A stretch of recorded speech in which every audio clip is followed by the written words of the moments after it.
యెహోవా మీకు తోడై ఉండను గాక. దేవుని నామానికి మహిమ కలుగును గాక. దేవుని యొక్క కృపగల నామములో మరి గతించిన వారం ఈ సమయానికి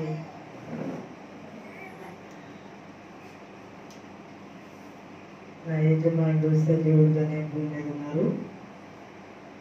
ఆ రోజు మనందరం వాక్యం ప్రార్థన అయిన తర్వాత ఆయన్ని చూడడానికి వెళ్ళడం, ప్రార్థన చేయడం, ప్రార్థన చేసి దేవునికి అప్పగించడం, అది దేవుని యొక్క ఏర్పాటు చిత్తమై ఉన్నది. మేము గతించిన వారం వాక్యం కూడా ప్రభు ఈ వాక్యం చెప్పమంటున్నారని చెప్పి నేను మీకు ఆ వాక్యం చెప్పాను. మా పిల్లలు కూడా ప్రార్థన అయిన వెంటనే బయటంతా శుభ్రం చేసేటని కూడా చెప్పాను. ఒకడు అనుకోవచ్చు, ఏంటి అమ్మ ఇవన్నీ ఎప్పుడు చేస్తారంటే ఆయన ప్రాణం పోయిన తర్వాత చేయాలి, కానీ బ్రతికుండగానే ఇవన్నీ చేయిస్తుంది ఏంటి అని అనుకోవచ్చు. కానీ ప్రభు నాకు ముందుగానే తెలియజేసిన కారణాన్ని బట్టి, దేవుడు చెప్పిన విధానాన్ని బట్టి నేను అలాగూ చెప్పడం జరిగింది. దేవుని యొక్క కృపగల నామంలో నేను ఈ వాక్యాన్ని చదువుతున్నప్పుడు ఒక మాట నా హృదయాన్ని హత్తుకుంది. దాని మీదే ధ్యానం చేయాలని ఆశపడుతున్నాను. ఈ 16వ అధ్యాయంలో 6వ వచనం, మనోహర స్థలంలో నాకు పాలు ప్రాప్తించెను. మనోహరమైన స్థలములో నాకు పాలు ప్రాప్తించెను. ఆ పాలు ప్రాప్తించని కారణాన్ని బట్టి 6 మాసాలు తన మంచం మీదే ఉండవలసి వచ్చింది.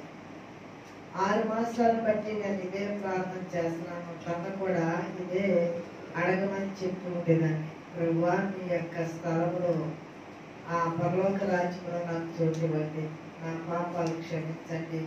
ప్రభువా, నేను నీకు విరోధంగా ఏ పాపం చేశానో అది ఒకవేళ నాకు అడ్డుగా ఉండి నా మరణయాతనలు ఈ మంచం మీద నాకు అధికం కాకుండా నన్ను విడిపించు ప్రభువా అని అడగండి అని చెప్తూ నేను రోజు అదే చెప్పి ప్రార్థన చేసుకుంటేదాన్ని. ఆయన ప్రార్థన చేసుకోమని చెప్తుండేదాన్ని. దేవుని కృపగల నామంలో లాస్ట్ టైం వచ్చినప్పుడు ఎవరన్నా పలకరిస్తే దేవునికి స్తోత్రం, బాగున్నాను అని చెప్పేవారు. ముందు దేవునికి స్తోత్రం చెప్పి తర్వాత మాట్లాడేవారు. ఎప్పుడు హృదయంలోనికి దేవుని యొక్క ఆత్మ పనిచేయడం ప్రారంభిస్తుందో అప్పుడు మనకి దేవునికి సంబంధించిన మాటలు, తలపులు, ఆలోచనలు మనకు వస్తూ ఉంటాయి. అదే ఆయన జీవితంలో లాస్ట్ టైంలో నేను చూడగలిగాను. నేను పోయిన వారే చెప్పాను మీకు. అది ప్రభు నాకు ముందు చూపించిన సంగతులు. లక్ష్మీవారం వరకు జరిగిన విషయాలు.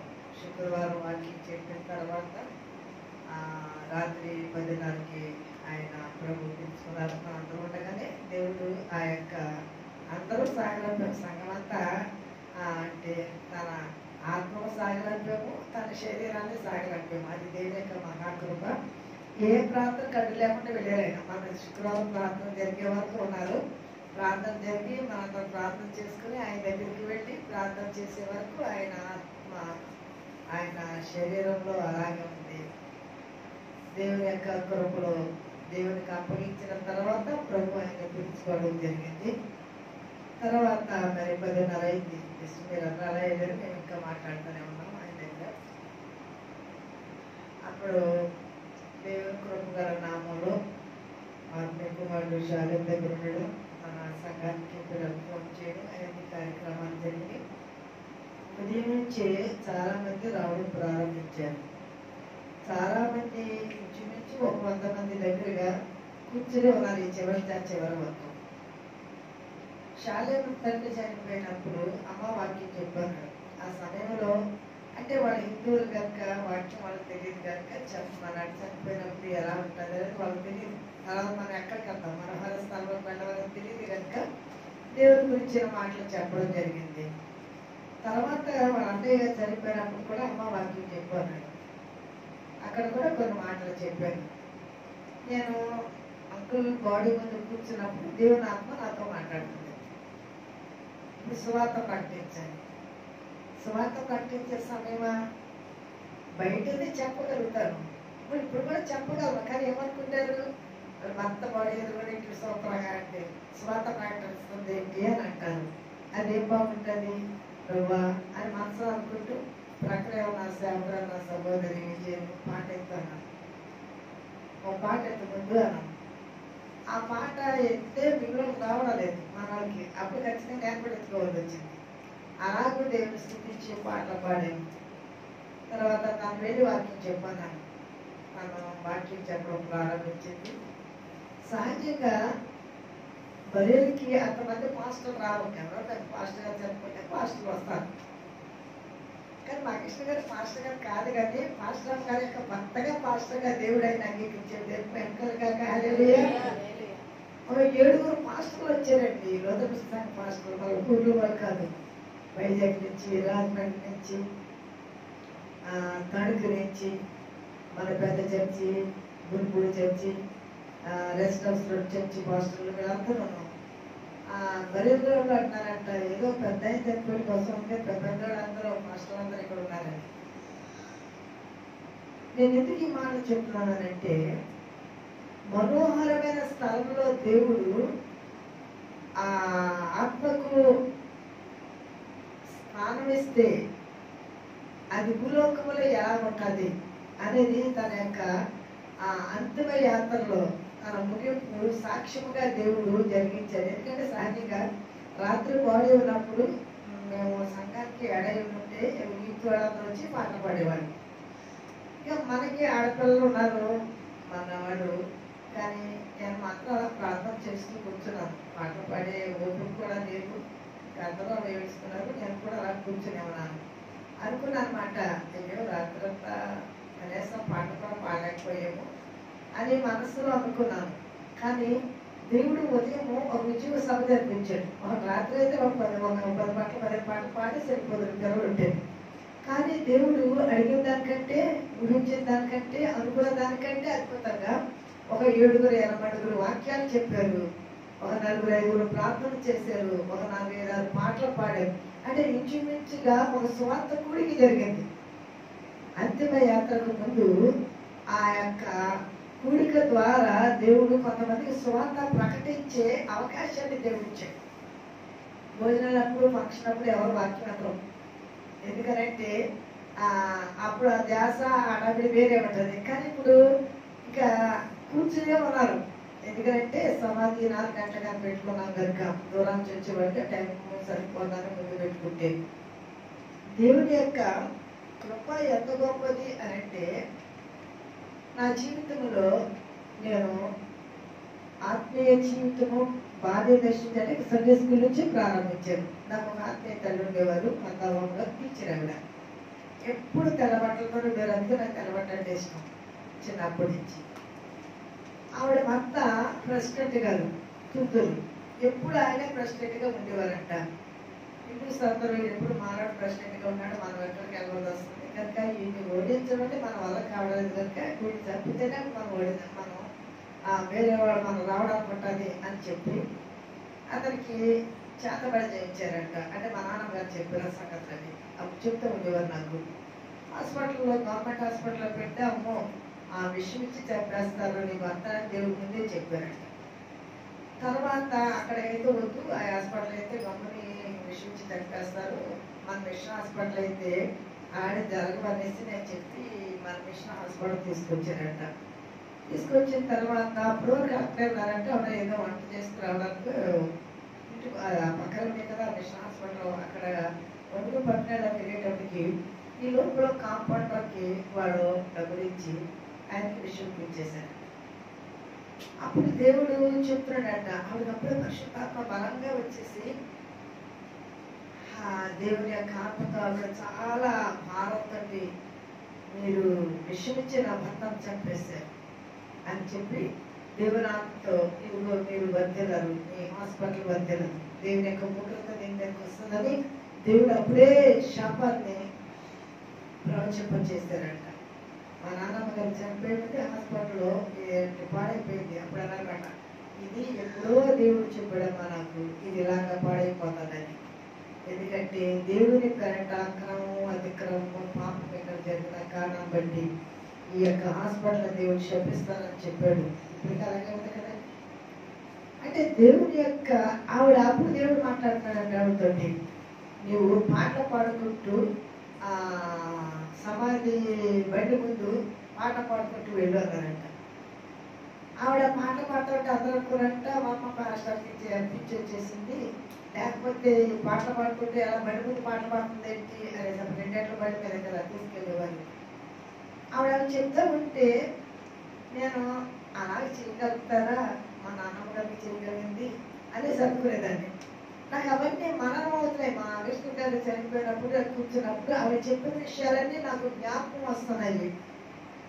దేవుడు మరి తన వాక్యం చెప్తూ చెల్లి ప్రవచించింది అని, ఐ లవ్ మై డాటర్ కస్తూరి, నీతో మాట్లాడుతున్నాను, నువ్వు అడిగినట్లుగా నీ భర్తకి మనోహరమైన స్థలంలో నేను చోటిచ్చాను, నా సన్నిధిలో ఉంచుకున్నాను, నువ్వు ఏడవద్దు, నువ్వు దుఃఖపడవద్దు.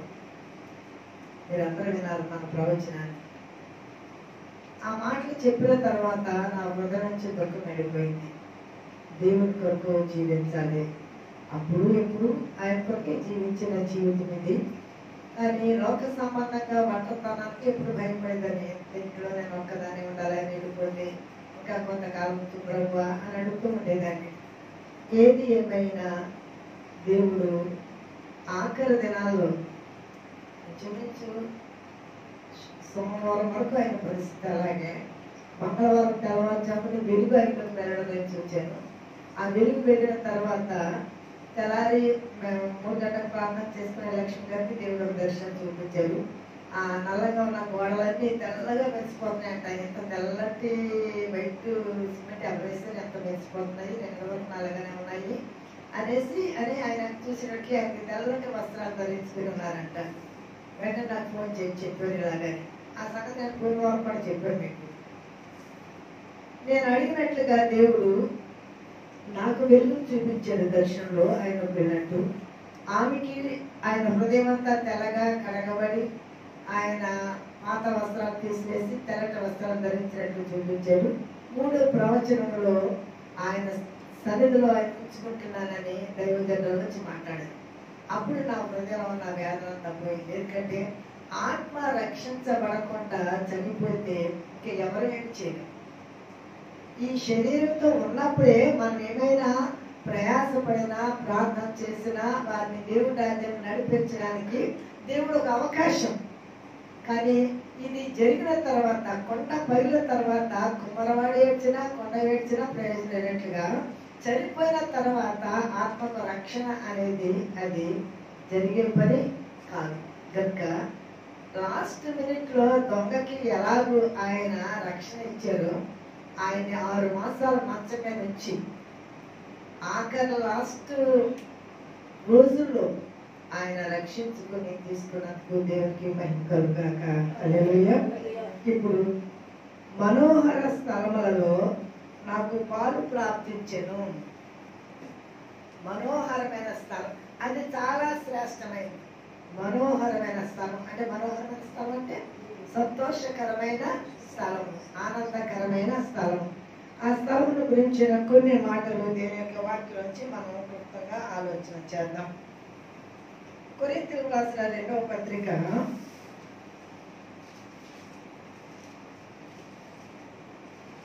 12వ అధ్యాయము. పౌలు ఆ స్థలానికి వెళ్ళాడు. వెళ్ళి ఆ మాటలు రాస్తున్నాడు అనమాట. తాను బ్రతుకుండగానే ఆ మనోహరమైన స్థలం గురించిన సంగతులు తను రాస్తూ ఉంటాడు. 12వ అధ్యాయం 2వ వచనం చెప్తున్నాము. మొదటి చదువు.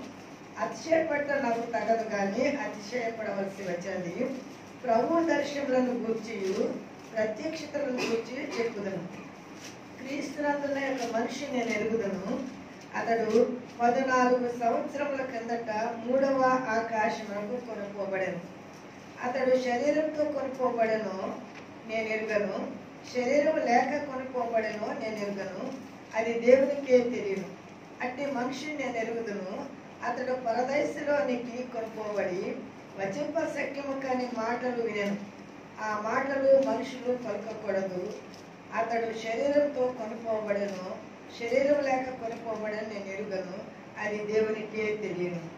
పౌలు గారు రాస్తున్న ఈ మాటలు 14 సంవత్సరాల క్రితం అతడు ఒక దర్శనం చూశాడు. అపోస్తలుల కార్యముల గ్రంథము 14 చూడండి ఒకసారి.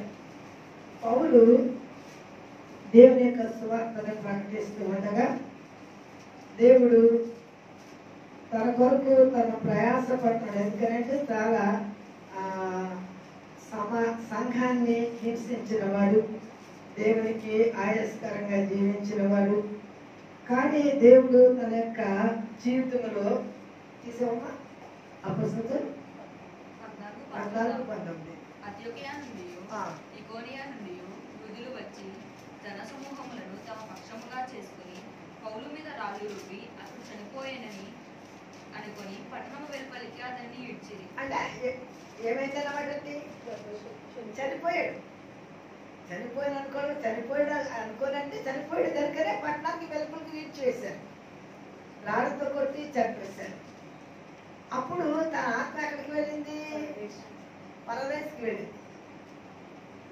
ఆ పరదేశంలోకి వెళ్ళిన తర్వాత అక్కడ కొన్ని విషయాలు అతను చూచాడు. కానీ అతనికి శరీరంతో వెళ్ళినో శరీరం లేకుండా వెళ్ళినో నాకు తెలియదు. అంటే అతడు కళ్ళు ముయ్యడంతోనే తన యొక్క ఆత్మ పరదేశికి వెళ్ళింది. ఆ పరదేశంలో తను కొన్ని విషయాలు మాటలు పెట్టున్నాడు. అవి మనుషులు శిల్ప సఖ్యము కానివి అని అంటున్నాడు. తను ఆ పరదేశంలో ఉండగా దేవుడు ఏం చూపించాలో అవన్నీ అతను చూపించాడు.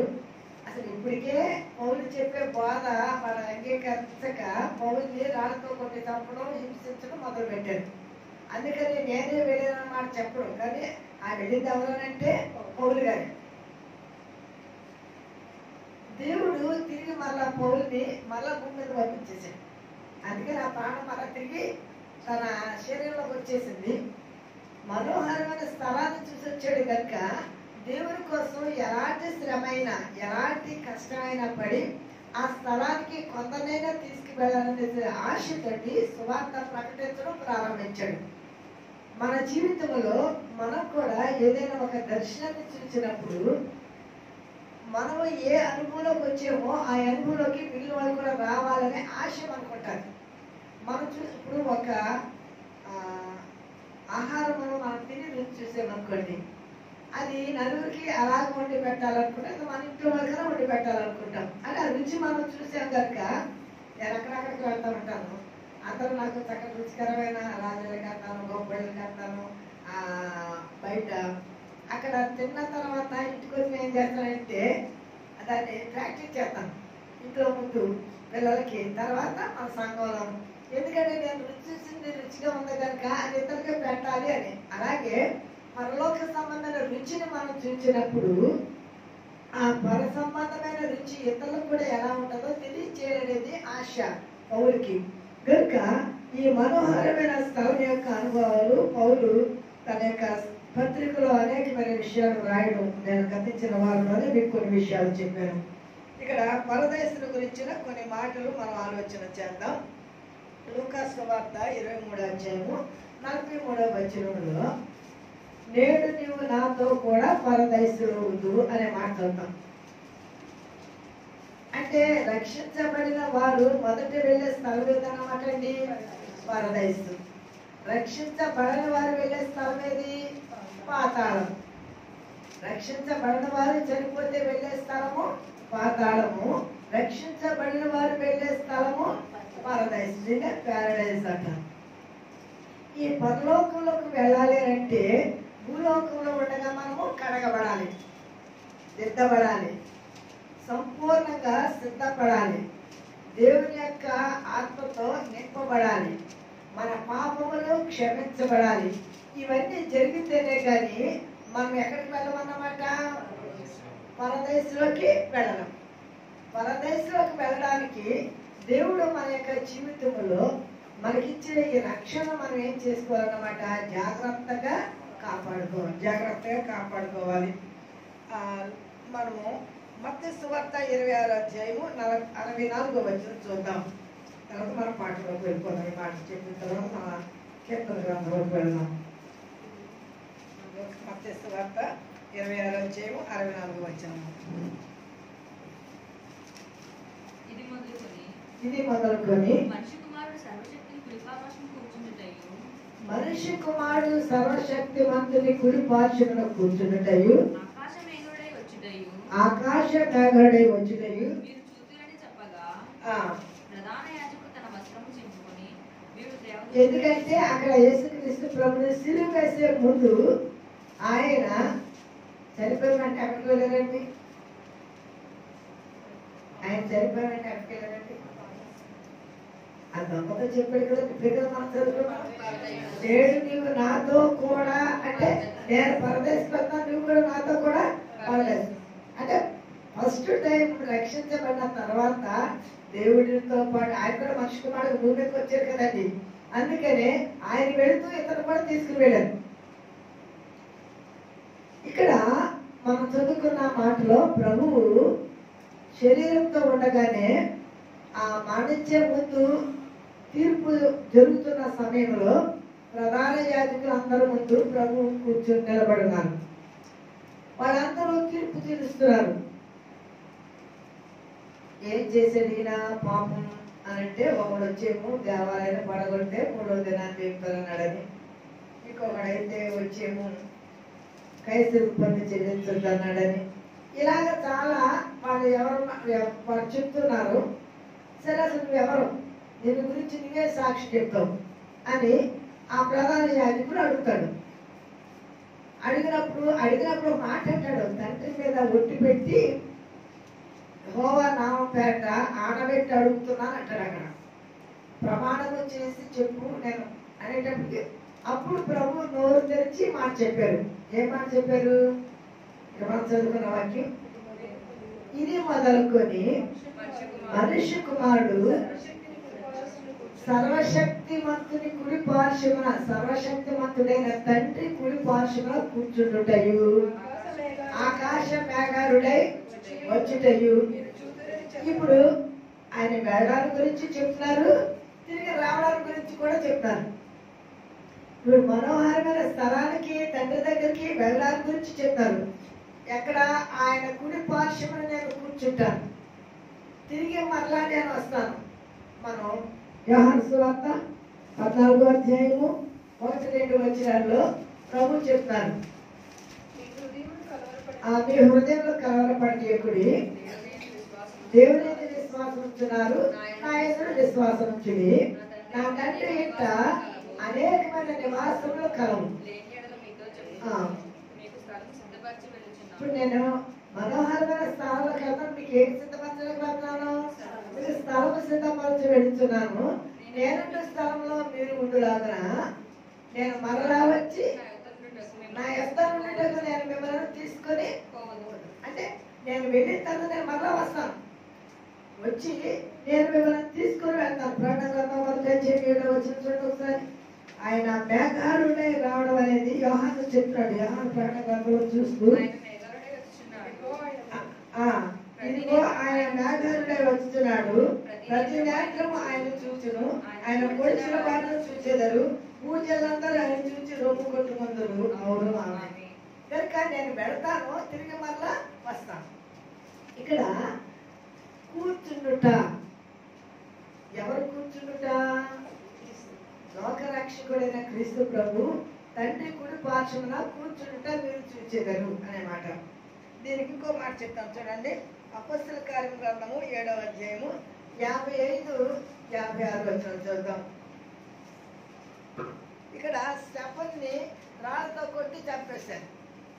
స్టెఫను ఆత్మీయ కన్నులు తెరవబడే శరీరంతో ఉండగానే అప్పుడు పరలోకం తెరవబట్టు చూస్తున్నాడు, మనోహరమైన స్థలాన్ని చూస్తున్నాడు, అక్కడ తండ్రిని చూస్తున్నాడు. ఆ మాటలు తను చెప్తున్నాడు. చూద్దాం. అపొస్తలుల కార్యముల గ్రంథము 7వ అధ్యాయము 55-56. అయితే పరిశుద్ధాత్మతో నిండిపోయిన వాడే, ఇప్పుడు స్టెఫను పరిశుద్ధాత్మతో నిండుకొనిన వాడే ఆకాశం వైపు తేరి చూచి దేవుని మహిమను, యేసు దేవుని కుడి పార్శ్వమందు నిలిచియుండుట, దేవుని మహిమను దేవుడు కుడి పార్శ్వమున నిలిచియుండుట చూచి, అక్కడ కూర్చుంట చూచేదారు అన్నారు. ఇక్కడ నిలిచియుండుట చూచెను. ఎవరు చూస్తున్నారు? ఇది స్టెఫను చూస్తున్నాడు. కూర్చున్న ఆయన ఎందుకు నిలబడ్డారండి?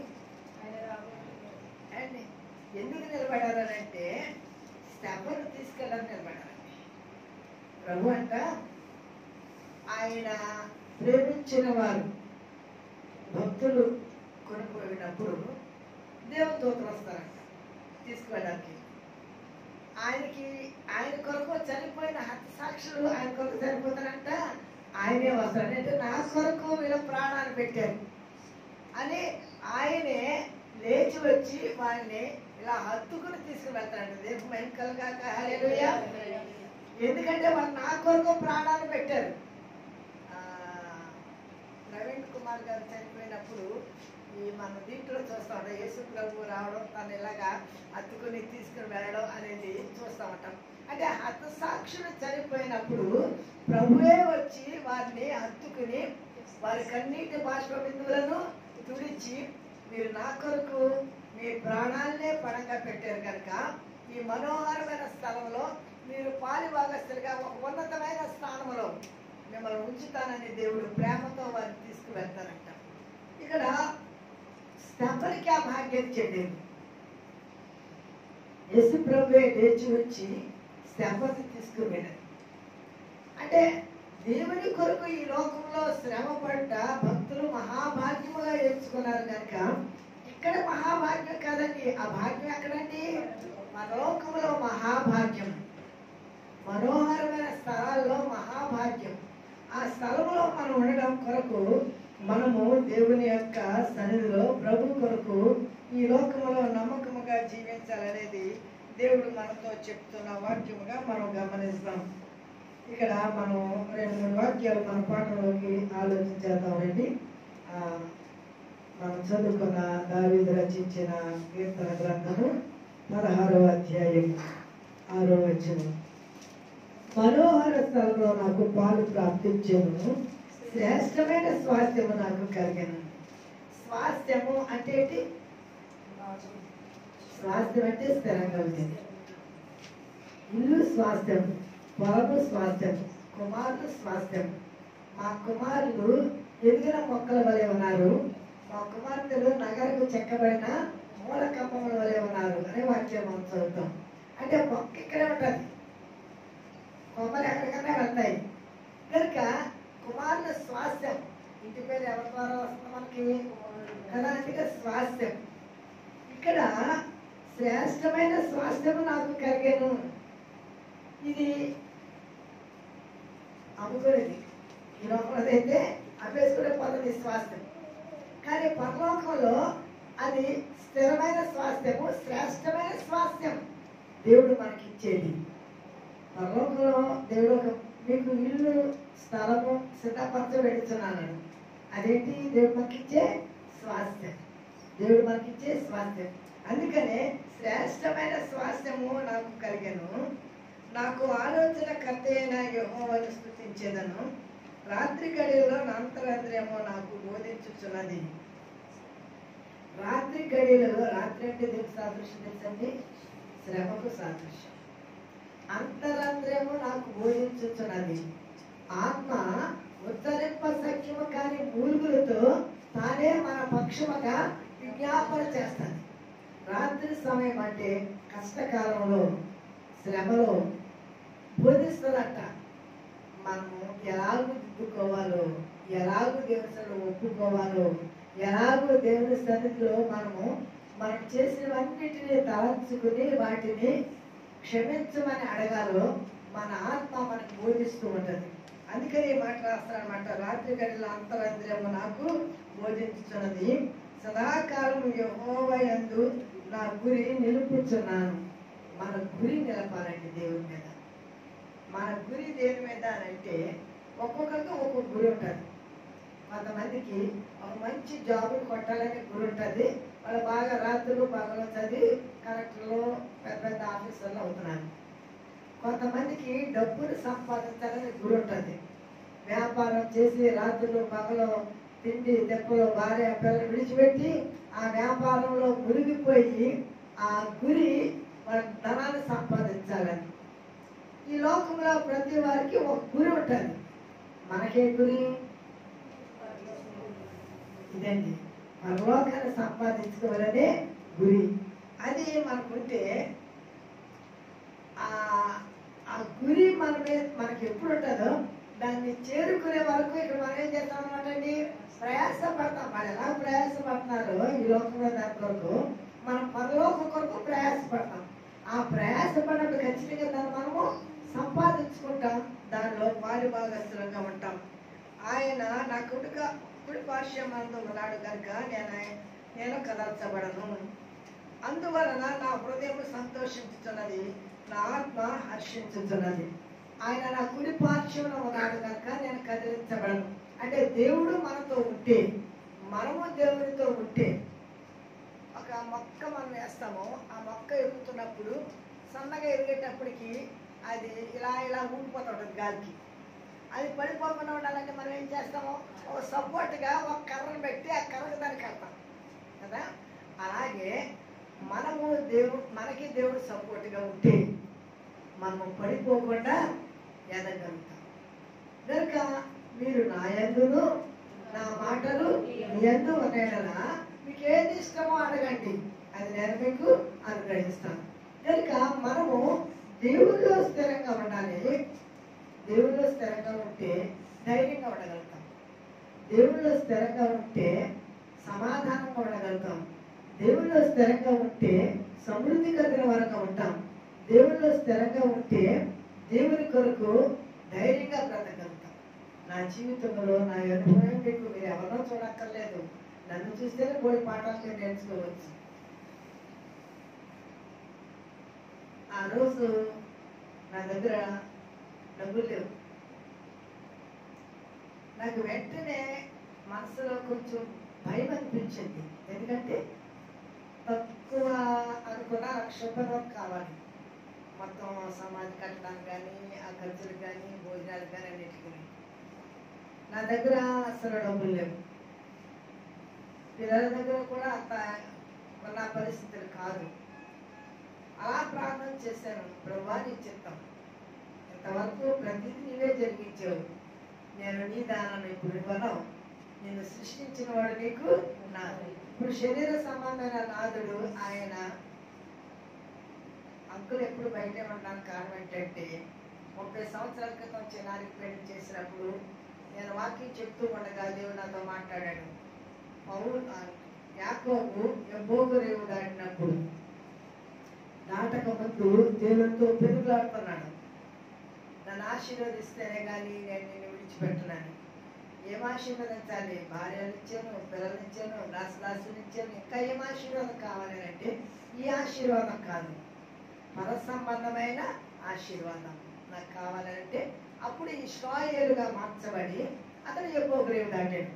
ఇశ్రాయేలుగా మార్చబడిన తర్వాత అతడు తిరిగి మరలా అన్ని విషయంలో పరిశుద్ధత. ఇశ్రాయేలు పేరు మార్చబడిన తర్వాత తిరిగి తను మరలా పిల్లలు పుట్టలేదు. ఎందుకంటే అతడు మరలా తిరిగి కాంప్రమైజ్ చేయలేదు. ఇప్పుడు రాహేల్ దాసి దాసి చిన్నవాడే. కానీ ఎంతమంది ఉన్నారు ఇప్పటికండి? 11 మంది. కడుపులో ఒకటి ఉన్నాడు, రాహేల్ కడుపులో బెన్యామీన్. 12 మంది. అన్ని విషయాల్లో పరిశుద్ధతకు వచ్చాడు యాకోబు, ఇశ్రాయేలుగా మార్చమని. ఆ వాక్యం నేను చెప్తున్నాను. నాకు ఎక్కడ ఏ వాక్యం చెప్పినా దేవుడు ఎక్కడ మాట్లాడినా ఇప్పటికీ నాకు గుర్తు 8 సంవత్సరాల క్రితమో ఇది. నేను సెక్రటరీలో చర్చిలో ఒక మహిళా ఆదివారం కొరకు నన్ను స్పీకర్గా పిలిచాను. ఆ రోజు ఆ పాట వాడే. అలాగే చెప్తున్నప్పుడు పరిశుద్ధాత్మ దేవుడు నాతో మాట్లాడుతున్నాడు, నువ్వు అన్ని విషయాల్లో పరిశుద్ధతలోకి వచ్చేవా అని. అన్ని విషయాల్లో పరిశుద్ధత. అప్పుడు వచ్చి చెప్పాను, ఇక్కడి నుంచి మనం పిల్లలకి తల్లిదండ్రులమే కానీ భార్య భర్తలం కాదు. నేను తీర్మానం చేసుకున్నాను. ఆయన ఎప్పుడు నా మీద తిరుగుబడడం కానీ ఆ విషయం వ్యతిరేకం. అప్పుడు ఆయన బయట పడకేసుకున్నాను. చనిపోయే వరకు మళ్ళీ నేను లోపల పట్టుకోలేదు. నేను ఒకదానే లోపల ఉండేదాన్ని. మన ఇద్దరు ఫ్రెండ్స్ అంతే అన్నాను. చాలా సంస్కారంగా ఆయన నా భర్త. పరిశుద్ధత కలిగి నేను జీవించడానికి అన్ని విషయాల్లో నాకు సహకరించారు ఆయన. నేను పరిచర్య చేయడానికి నాకు ఎంతో సహకరించారు ప్రతి విషయంలో. అందుకనే ఆయనకి మనోహరమైన స్థలంలో ఆయన భార్య భాగం ఇచ్చాడు. ఆయన నాకులాగా సువార్త ప్రకటించలేకపోవచ్చు, కానీ సువార్త ప్రకటించడానికి వెళ్ళినప్పుడు ఇంటిని పిల్లల్ని దీన్ని పరిచర్యని అంటిపెట్టుకుని ఉన్నారు. మనము దేవుడి కొరకు చేసేది ఏ చిన్నది చేసినా సరే దేవుడు దాని యొక్క బహుమతిని ఇవ్వక మానడు. కనుక మన ప్రభు కొరకు ఏం చేస్తున్నాం అనేది మన జీవితంలో మనము ఆలోచన చేయవలసిన వారంగా ఉన్నాము. ఇక్కడ ఈ వాక్యం చదివినప్పుడు నాకు ఆ విషయం గమనించి నేను గుర్తుంచుకొని దేవుని మహిమపరచాలనే ఈ మాట చెప్తున్నాను. మనము దేవుడు మనం ఏం కోరుకున్నాడండి? పరిశుద్ధత. పరిశుద్ధత. ఆయన పరిశుద్ధుడు. మనము కూడా మన మాటలో పరిశుద్ధత, మన చూపులో పరిశుద్ధత, మన పనుల్లో పరిశుద్ధత, మన యొక్క నడవడికలో పరిశుద్ధత. దేవుడు పరిశుద్ధుడు కనుక మనం కూడా పరిశుద్ధులుగా ఉన్నప్పుడు మనము మనోహరమైన స్థలంలో నివాసం ఉండడానికి అర్హత కలిగిన వారంగా ఉంటాం. ఆ అనుభవం మనకు రావాలి అని అంటే మనం ప్రభువుని కలిగిన వారంగా ఉండాలి అనే విషయాన్ని మనం గమనిద్దాం. ఈ అధ్యాయ వాక్యాల్లో 2-3 మాటలు చదువుకుని వాక్యాలు ముగించుకుందాం. ఎందుకనగా నీవు నా ఆత్మను పాతాళంలో విడిచిపెట్టవు, నీ పరిశుద్ధిని పుల్లు పట్టనీయవు, జీవ మార్గమును నీవు నాకు తెలియచేసేదవు. ఏ మార్గం అండి? జీవ మార్గము. దేవుడు మన ముందు 2 మార్గాలు ఇచ్చాడు. ఒకటి మరణ మార్గము, ఒకటి జీవ మార్గం. ఇర్మియా గ్రంథము 6వ అధ్యాయము చూడండి. మార్గాల గురించి అక్కడ దేవుడు ఇర్మియా ద్వారా ఒక విషయాన్ని ఆ ప్రభువు చెప్తున్నాడు. 16వ వచనం, యెహోవా ఇలాగూ సెలవిస్తున్నాడు, మార్గములో నిలిచి చూడుడి, పురాతన మార్గం గురించి విచారించుడి, మేలు కొరకు మార్గం ఏదని అడిగి అందులో నడుచుకోండి, అప్పుడు మీకు నెమ్మది కలుగును. అయితే వారు మేము అందులో నడుచుకున్నామని చెప్పుకుంటున్నారు. మిమ్మల్ని కాపు కాయటకు నేను కావలి వారి ఉంచి ఉన్నాను. ఆలకించుడి, వారు చేయకూడదు అని వినబడుచున్నది. అయితే మేము వినమని వారు అనుచున్నారు. అని జనారా వినుడి, సంఘమా వారికి జరిగిన దాన్ని తెలుసుకొను, భూలోకమా వినుము. ఈ జనులు నా మాటలు వినకున్నారు, నా ధర్మశాస్త్రం విసర్జించున్నారు కనుక తమ ఆలోచనకు ఫలితమైన కీడు నేను వారి మీదకి రప్పించున్నాను. శాబాను నుండి వచ్చి సాంబ్రాణి నాకేలా, దూరదేశం నుండి వచ్చి మధురమైన చెరుకు నాకేలా. మార్గములో నిలిచి చూడుడి, పురాతనమైన మార్గం గురించి విచారించుడి. పురాతనమైన మార్గం అంటే భక్తులు నడిచిన మార్గం. వాళ్ళు ఎలా నడిచారు, వాళ్ళు ఎక్కడికి వెళ్ళారు. మనం ఇప్పుడు పౌలు గారి యొక్క మార్గం గురించి ఆలోచన చేశాం. దావీదు గారు చెప్పిన మాటల గురించి ఆలోచన చేశాం. యేసు ప్రభు వారు చెప్పిన మాటల గురించి ఆలోచన చేశాం. మరి చెప్పిన మాటల ఆ మార్గం జీవ మార్గం. యేసు ప్రభు చెప్పారు, నేనే మార్గం, నేనే జీవం. మీరు దేవుని బిడ్డలను చెప్పుకుంటూ దేవుని క్రియలు లేని వారుగా ఉన్నారు. ఎవరు? ఇశ్రాయేలు. అందుకనే మీరు మధురంగా పాడుతున్నారు, ఆ పాట నాకెందుకు? మీరు చాలా పెద్ద ప్రార్థన చేస్తున్నారు, అది నాకెందుకు, అది నాకేలా అన్నాడు. అంటే ఏది కావాలి? పరిశుద్ధత లేకుండా నువ్వు పాడే పాట ఆయనకి అక్కర్లా, పరిశుద్ధత లేకుండా నువ్వు చేసే ప్రార్థన ఆయనకి అక్కర్లా, పరిశుద్ధత లేకుండా నువ్వు చేసే ప్రసంగాలు ఆయనకి అక్కర్లా. ఆయన కావాల్సిందే పరిశుద్ధత. పరిశుద్ధత, జీవ మార్గం, మాన మార్గం నాయన దేవుడు. మీకు ఏ మార్గం కావాలో ఆ మార్గంలో నేను మిమ్మల్ని నడిపించడానికి శక్తివంతుడు. ఇక్కడ భక్తుడైన దావీదు సంగతులు రాస్తున్నాడు. జీవ మార్గమును నీవు నాకు తెలియచేసేదవు. జీవ మార్గమును వినంటారు. యేసు ప్రభు శిష్యులు, ప్రభువా మాకు తండ్రిని చూపించి మాకు అంత్యించాలని యెహోషువ 14 చివరి భాగంలో వచ్చినప్పుడు ప్రభు అంటారు కదా, జీవమును నేనే, మార్గము నేనే, జీవము నేనే, సత్యము నేనే. కనుక మీరు నా మార్గంలోకి వస్తే జీవంలో ప్రవేశిస్తారు. మీరు నా మార్గంలోకి వస్తే సత్యం అనుసరించి జీవిస్తారు. మీరు నా మార్గంలోకి వస్తే మీరు సమాధానం కలిగి సంతోషించగలుగుతారు. ఎందుకంటే అక్కడ మనోహరమైన స్థలంలో నిత్యమున్నదే. కనుక జీవ మార్గమును నీవు నాకు తెలియచేసేదవు. నీ సన్నిధిని సంపూర్ణ సంతోషము కలదు, నీ కుడి చేతిలో నిత్యము సుఖములు కలవు. నీ సన్నిధిని సంతోషము కలదు. ఆయన సన్నిధి ఏముందండి? ఇక్కడ సంతోషమే, అక్కడ సంతోషమే. కనుక మన ఆత్మ సంతోషించాలి, మనము సంతోషంగా ఉండాలి అని అంటే మనం కనుగొలుగుతాం ఎక్కడ ఉండాలన్నమాట అండి. పరలోకంలో వెళ్ళే అనుభవంలో మనం జీవించినప్పుడు పరదేశంలో ఆత్మలు ఉంటాయి. ప్రభు మధ్యాకాశానికి వచ్చినప్పుడు ఈ ఆత్మలను తీసుకుని ఆయన మధ్యాకాశానికి వస్తారు. అక్కడ ఘోర స్వరం నిలబడినప్పుడు దేవుని ఘోర శబ్దం ఉన్న సంఘము మేక మీద ఎత్తబడుతుంది. అక్కడ 7 ఏళ్ళు విందు జరుగుతుంది. మనందరం అక్కడ 7 ఏళ్ళు విందు అనంతరం ఇక్కడ 7 ఏళ్ళు శ్రమలు జరుగుతాయి. దాని అనంతరము 1000 ఏళ్ల పరిపాలనలో యేసుప్రభు రాజుగా ఉన్నప్పుడు మనందరము ఆయన రాజ్యంలో పాలిభాగస్తులుగా ఉంటాం.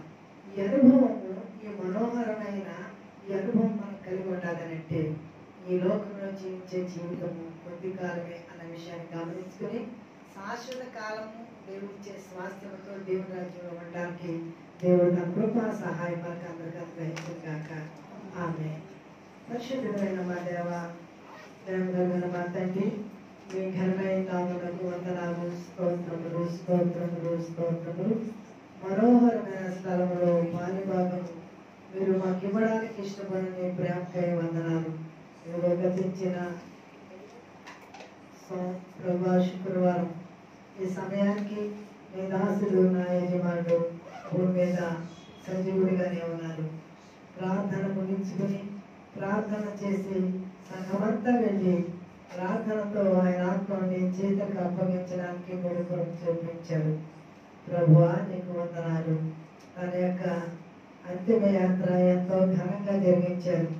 దేవా ఇంతమంది నాని తన యొక్క సంఘం అంతా విశాఖపట్నం నుంచి దేవా వారు ప్రభా అయ్యా నాయన బస్సులో కారు వేసుకొని దేవా ఎంతమంది వచ్చారు ప్రభా. తన సమాధిని అంత ఘనంగానే గురువు జనాలు నన్ను ప్రేమించాడు. నిన్ను ప్రేమించి నా యజమాని ప్రేమించి దేవా నా తండ్రి వచ్చిన వీళ్ళందరినీ మీరు దీవించి ఆశీర్వదించండి.